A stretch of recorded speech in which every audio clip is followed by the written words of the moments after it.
Hello, welcome to Arsenal Brad after the Chelsea game. It was 2-0 to Chelsea after that, but I think there was a few positives for Arsenal to come out of that game. So I always do look at the positives of the game. One, we didn't lose 6-0 this time, so that's always a good thing.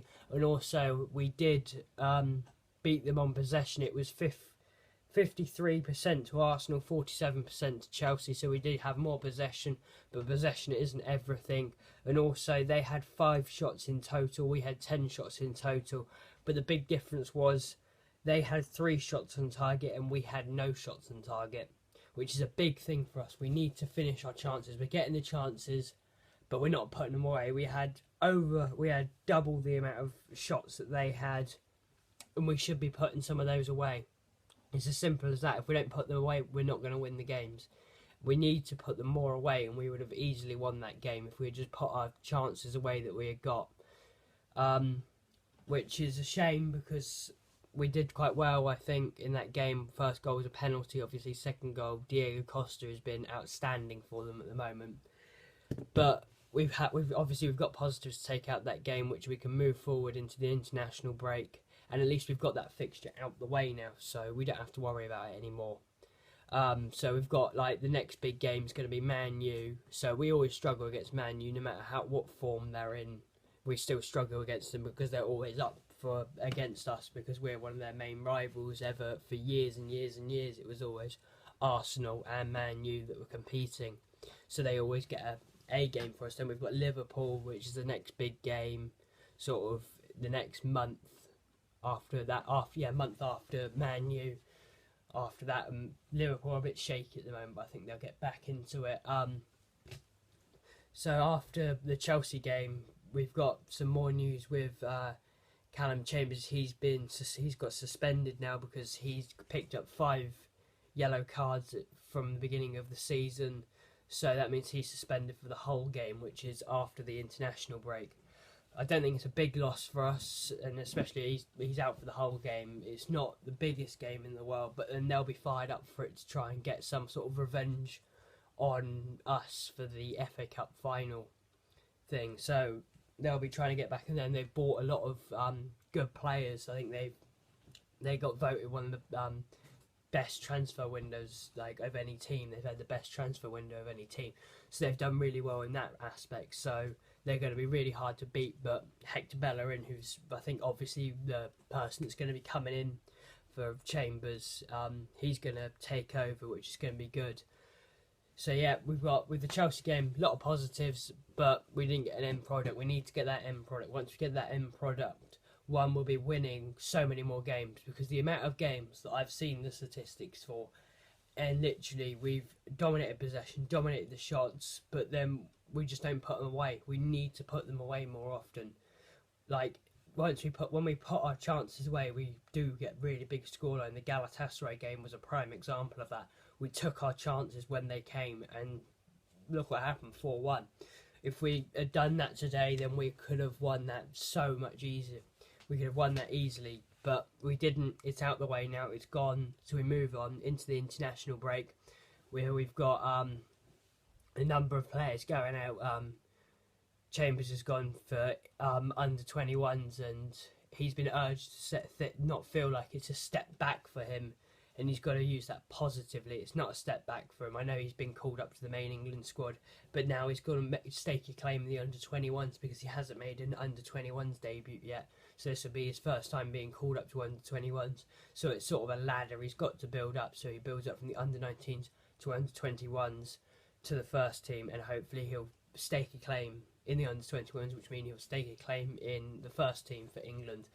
Other ones, we've got Jack Wilshere, Oxlade-Chamberlain, Danny Welbeck and Kieran Gibbs, all on full English call-up, so they're for the main squad, which is quite good. Kieran Gibbs has only played 3 times for the main England squad, so it'll be good for him to stake a claim, because he's the only left-back in Champions League for England at the moment, because Leighton Baines, he's played for Everton, not in Champions League. Luke Shaw, he doesn't play in Champions League because he plays for Man U, so he's the only player that plays Champions League, so he should be staking his claim for this game. And obviously Oxlade-Chamberlain, Wilshere and Welbeck have already more or less staked their claim to sort of be regulars in the England squad, which is quite good.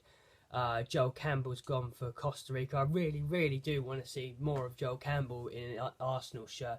I know he didn't do very well in the Southampton game, but I really do want to see more of him because I think there's so much more to come from him. And I don't know what Wenger's thinking about leaving him out. He's on the bench today, but I really, really want to see him start because he's young and he's got something to prove. And when a player's got something to prove, they can do anything they want when they put their minds to it. When they've got something to prove, they will do it, and I reckon he would do really, really well.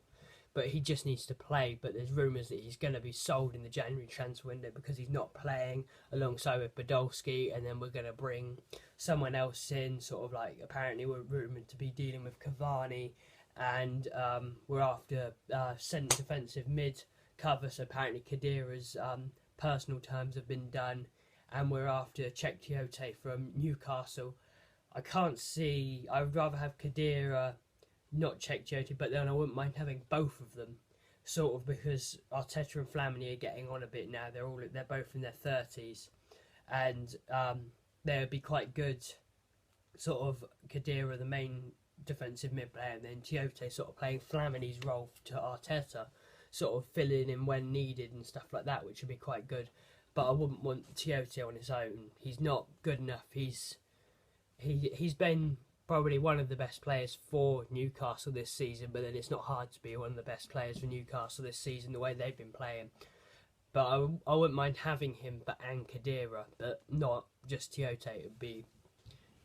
I don't think he would do very well here on his own. He wouldn't be very good as the number one, but he would be good as sort of a good backup for Khedira, which would be quite good. And obviously Cavani's rumoured to be coming here for 55 million, which I think would be quite a good price for him. He's been sort of pushed out of PSG a bit, where even though he's playing on the right wing, and he wants to be playing in his natural position as striker.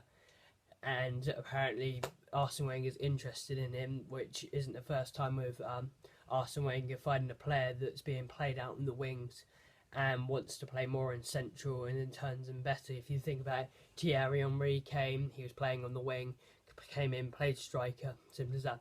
Recently, Danny Welbeck played on the wing, came in, played centre, and look how many goals he's been scoring recently. Shame he didn't score anything today, but that's life. But hopefully it would be good. But then if Cavani came in, I would personally think that Wenger might loan out Giroud or Welbeck, one of the two, because I don't think you in one squad you would be able to have Giroud, Welbeck and Cavani. It just wouldn't fit, I don't think. And so I don't think Wenger would sell either of them, because he said in a press conference recently that he does love both of them. So I don't think he would get rid of either of them. I think he would either put them on loan to try and stake a claim somewhere else, then come back better, and hopefully then they'll be able to push each other even more. But I can't see them all staying in the same squad.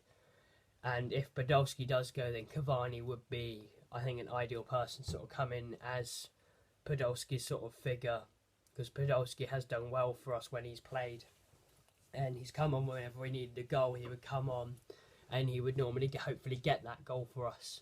So if Podolski does go, we would need someone that can do that.